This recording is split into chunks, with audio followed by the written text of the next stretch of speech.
Shkolim, Perek Dalet, Mishnah Beis. In the previous Mishnah we discussed what the Chatzi Shkolim were used for, and this Mishnah continues. The Chatzi Shkolim, having been taken from the chamber where the Chatzi Shkolim, where they were all the Chatzi Shkolim were, they were also used for Porah. For the Porah Aduma, the red cow that was burnt, and then the ashes sprinkled on people who were Tomei Mace. It was also used to purchase the Soyer HaMishtaleach, the soyer, the goat that was going to be sent out on Yom Kippur and hurled from a precipice outside Yerushalayim.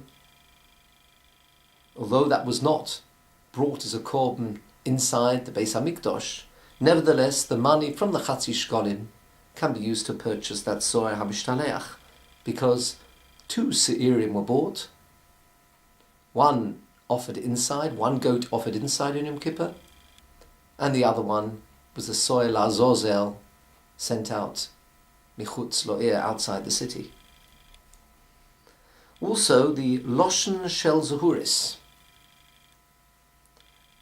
This was the red wool that was also thrown into the fire, or actually thrown into the burning Porah.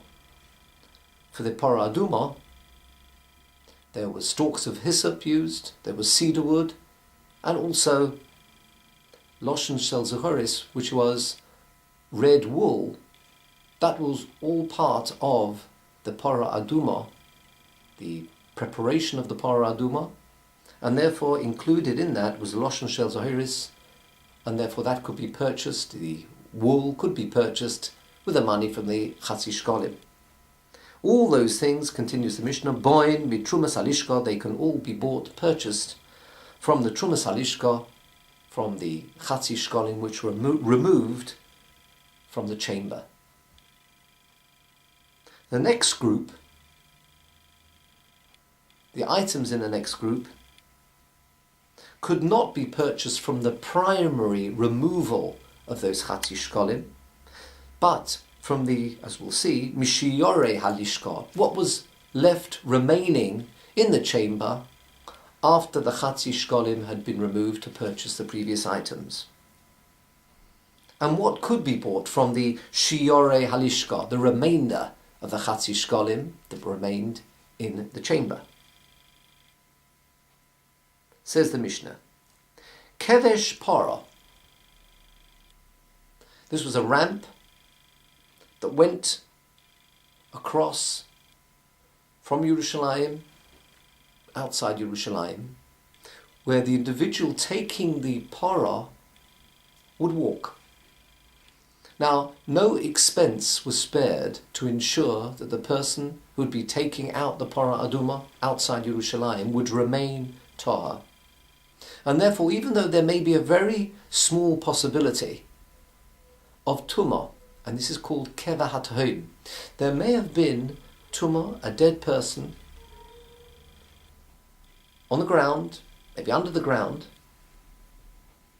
without any mechitza, without any barrier around that dead body. And the ruling is that if that's the case, the Tumah would rise upwards and downwards, because the mace is not in a confined place with a mechitza surrounding the mace, and therefore any person walking above the ground would become Tomei from that mace, although only a very slim chance of that happening. Nevertheless, no expense was spared, and therefore what they built, and this is explained in Mesechus Porah, they built various kevesh, this was a ramp, one on top of the other, to ensure that if there was a mace, because there was a gap between the mace and this ramp, and therefore the tumah would not extend beyond that ramp. It was enclosed, sufficient width and also height from the mace, and therefore the person walking across that ramp would not become Tomei from the mace that may be down below in the ground without a mechitza surrounding. So therefore, this kevesh para, this ramp that was built to ensure that the tumah of the mace would not make the individual tomei, the kevesh soir hamishtalech. There was also a ramp that went from Yerushalayim outside for the purpose of Yom Kippur. And this is for the soir hamishtalech, the goat that was being sent outside Yerushalayim. There were many people that would harass the individual taking the soir outside, and they wanted this soir to remove itself or be removed as quickly as possible, and there would be a lot of harassment for that individual. To avoid that harassment, they built a kevesh that the individual taking the soir, the goat, outside Yerushalayim could walk with the soir. The kevesh soir hamishtalech. And also the loshen sheben kanov. There was also a woolen,